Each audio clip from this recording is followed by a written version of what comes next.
Journal 3, Week 3, Take 50, because I've been recording this so many times, and apparently I found out that my video's been too long, and that's why I haven't been able to upload it. Here we go, again. Should know this by heart. We were asked to keep a food journal on the tracker, which I did. A lot of the foods that I put on there wouldn't come up, so I had to go with what's the closest, and the calories were wrong and all that stuff, but so my calories were a little bit higher because of that. But here we go.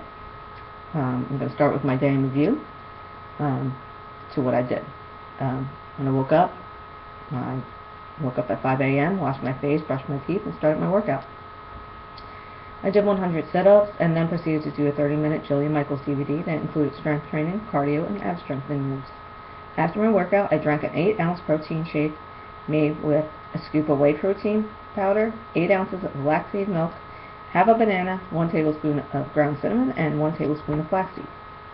At 7 a.m., I got a coffee from Dunkin' Donuts, medium coffee, which is probably about 12 ounces, with cream and 1 packet of Splenda. When I got to work, I ate 80-calorie Special K brownie with my coffee. I then proceeded to work until 9:15 when I took a 15-minute break to eat my 170-calorie cherry lactose-free Yoplait plate yogurt. After consuming my yogurt, I had another cup of coffee because I was just so tired, and it was 10 ounces with 4 little non-dairy creamers and 1 packet of Splenda that I got from work.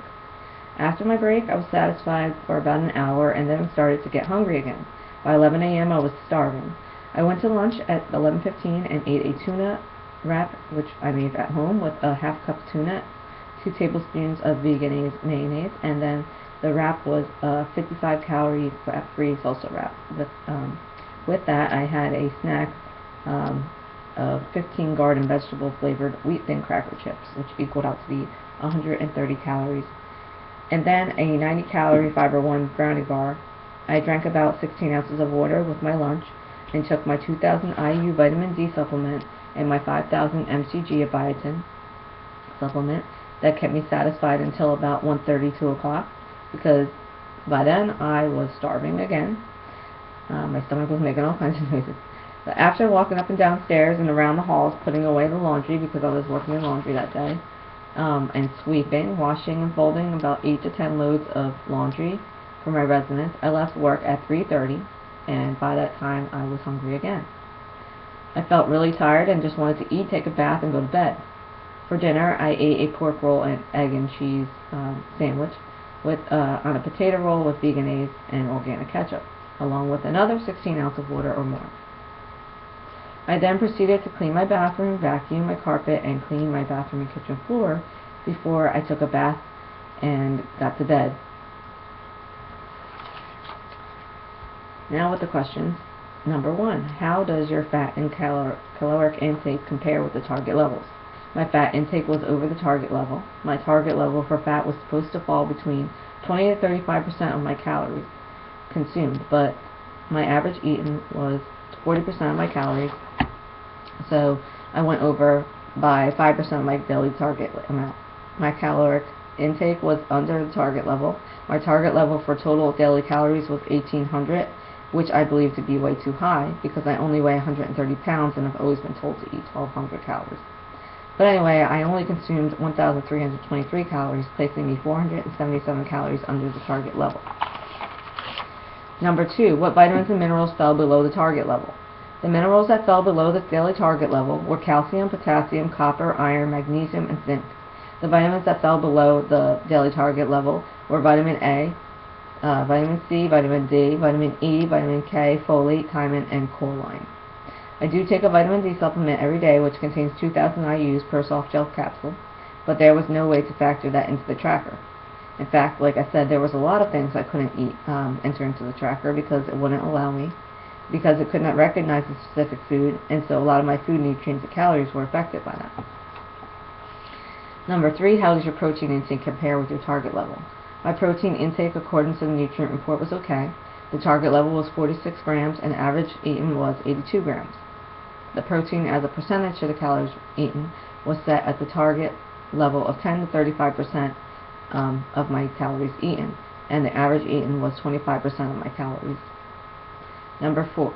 Explain the importance of consuming the following: minerals, vitamins, carbohydrates, water, protein, fiber, and fat. According to our text, eating a variety of food is the best way to ensure that your diet is nutritionally balanced. Our text also mentions that food is made up of 6 classes of nutrients, including carbohydrates, fat, protein, vitamins, minerals, and water. The standard for expressing the recommended intake of nutrients is called dietary reference intakes, or GRIs. These serve as the framework for nutrition. Carbohydrates, fat, and protein are called macronutrients because the bodies require larger amounts of them, where vitamins and minerals are referred to as micronutrients. The nutrients are called essential nutrients because they cannot be made by the body and therefore must be supplied through the diet. Fiber is listed as the 7th nutrient, although technically some fibers are carbohydrates and usually listed as carbohydrates. Carbohydrates, fat, and protein are called energy nutrients because they provide energy or calories to the body to regulate chemical processes. Water and fiber are non-nutrients and are part of a healthy diet. Carbohydrates in our text say, I'm just going to put my spin on it for what I think of them. I think there are good carbohydrates and bad carbohydrates. When you consume good carbohydrates, they provide you with nutrients and fiber, which are essential to your health and should be emphasized in the diet. Good carbohydrates also provide you with energy you need to burn during a workout, and that's why I believe that it's better to eat your carbohydrates during the day, and that's why I think they say to consume your biggest meals during the day so you have the rest of the day to burn them off with activities that you do. Bad carbohydrates may make you feel satisfied and full of energy for a few moments, but they cause a surge in blood sugar levels a few hours later, leaving you sluggish and tired and feeling unsatisfied and hungry soon after. On my take of bad carbohydrates, I feel like they're considered to be empty calories. And if I'm going to spend my calories, I want them to be spent on something that will keep me fuller longer and avoid snacking later and consuming more unnecessary calories. According to our text, protein contains the basic materials that help the body form muscles, bones, cartilage, skin, antibodies, some hormones, and all enzymes. Meat, fish, poultry, eggs, milk, and cheeses are examples of high-quality, complete protein sources. Now, I love water-packed canned tuna, and in our text it says that that's the best source of protein, and I eat it almost every day for lunch. I can't get tired of it. I don't know why. But I could, I don't know if I put too much mayonnaise in it. I don't think I do, but I usually put about 2 tablespoons. But it says that the water-packed canned tuna is the most protein-dense food, with 87% of its calories as protein. So that makes me feel good. And protein's formed from amino acids, which all are essential in a healthy diet. According to our text, fats help synthesize and repair vitamin cell or transport and absorb fat-soluble vitamins. A lot of people assume that eating fats will make you fat, but some fats are actually good for you, such as unsaturated fats. But you should always avoid trans fats and saturated fats. If the words hydrogenated or partially hydrogenated are on the food labels, the food contains varying amounts of saturated fats. Fats, essential nutrient according to our text, and it recommends that a diet that includes a total fat intake of 20 to 35% of total calories. But no more of that than 10% should come from saturated fats. Most fats should come from polyunsaturated and monounsaturated fats.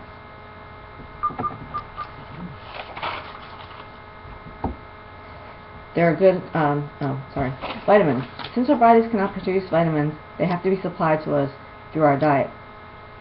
According to our text, some serve as catalysts and enable nutrients to be digested, absorbed, and metabolized.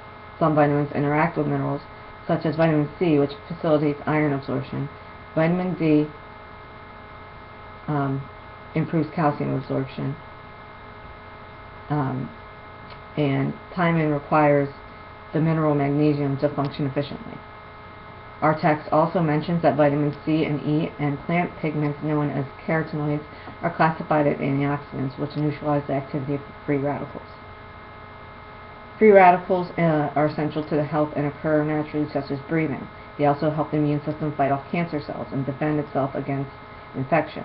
However, producing free radicals disproportional to the body's need for them may damage cells throughout the body. The preferred way to get antioxidants is through our food.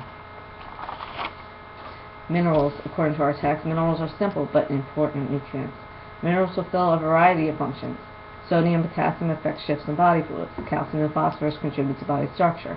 Iron is the core of hemoglobin, which is an oxygen-carrying compound in the blood. And iodine facilitates reduction of thyroxine, which is a hormone that influences metabolism and metabolic rate.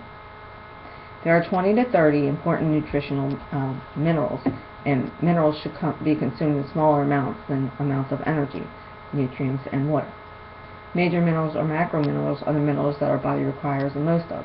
They include, in descending order of prominence, calcium, phosphorus, potassium, sulfur, sodium chloride, and magnesium.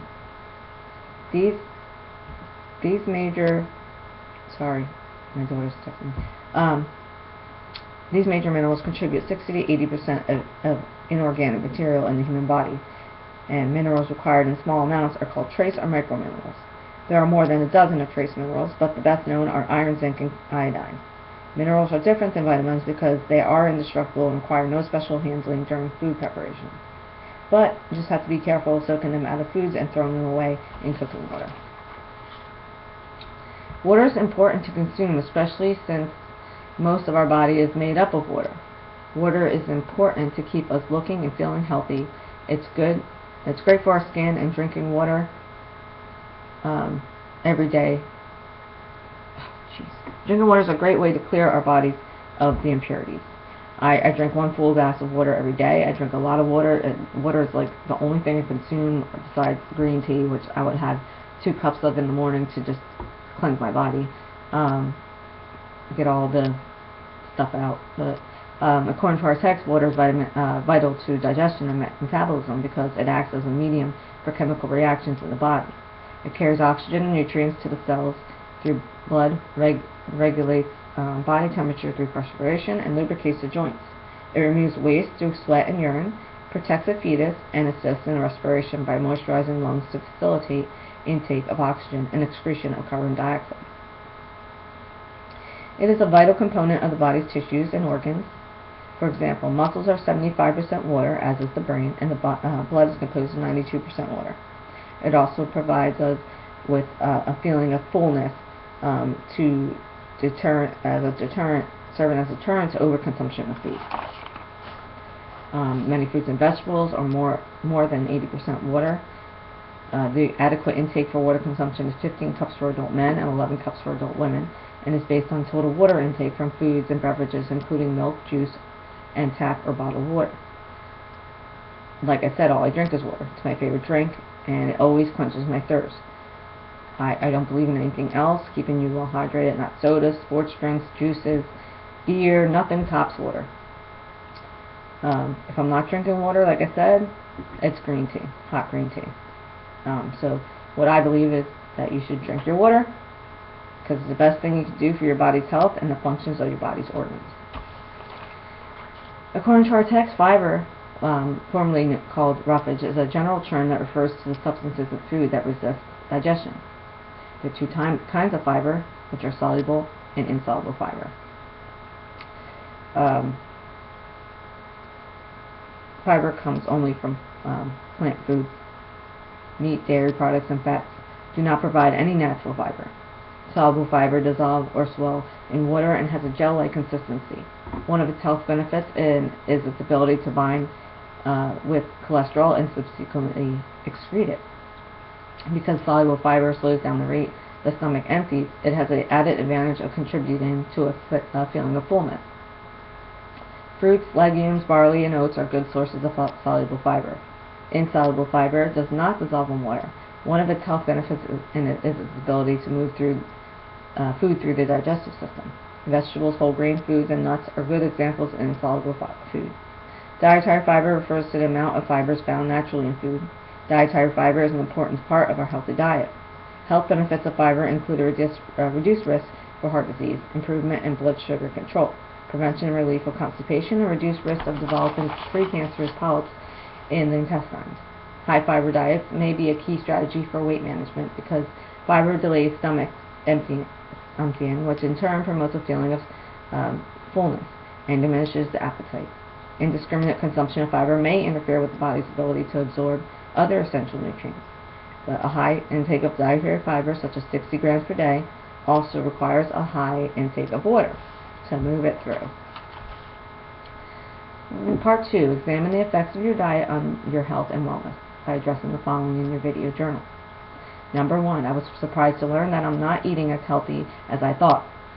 I'm not getting all the I need out of the foods I'm eating to complete my daily target amounts of nutrients. I'm consuming too much fat, not getting the full amount of minerals and vitamins I should be daily, and I should be choosing healthier snacks to satisfy all these nutrients absent from my diet to go with main food of my meals.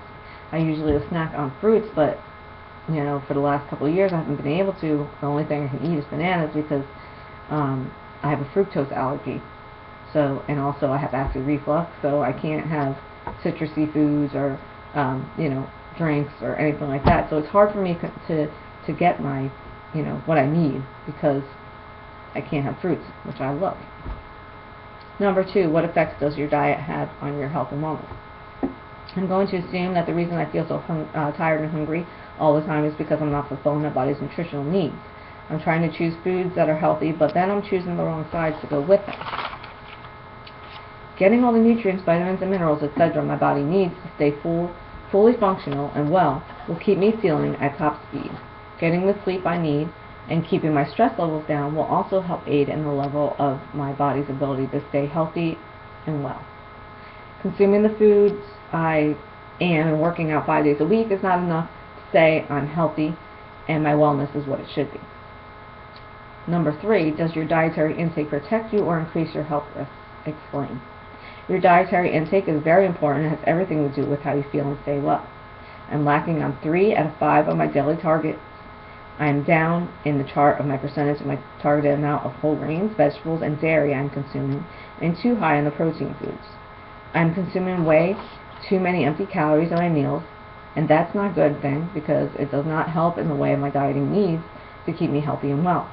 I believe that your dietary intake definitely protects you, but it can also increase your health risks depending on what types of food you're consuming and what types of chemicals you're entering into your body and how it's affecting the way your body does the job it was created to do. I do not believe that I am unhealthy at all. I do believe I could be healthier, although. Number 4, explain 2 ways you can improve your diet. Number 1, I could plan my meals better and choose foods that hit my daily target rate of vitamins, minerals, carbohydrates, water, protein, fiber, and fat. Taking the time to plan and prepare my meals accordingly will really help reach this goal of improvement. Number 2, I will strive to up the level of my exercise routine and get the amount of rest needed to keep my body looking and feeling to the best of its capabilities.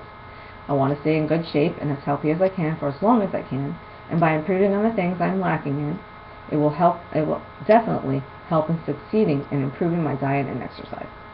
And this concludes my video journal.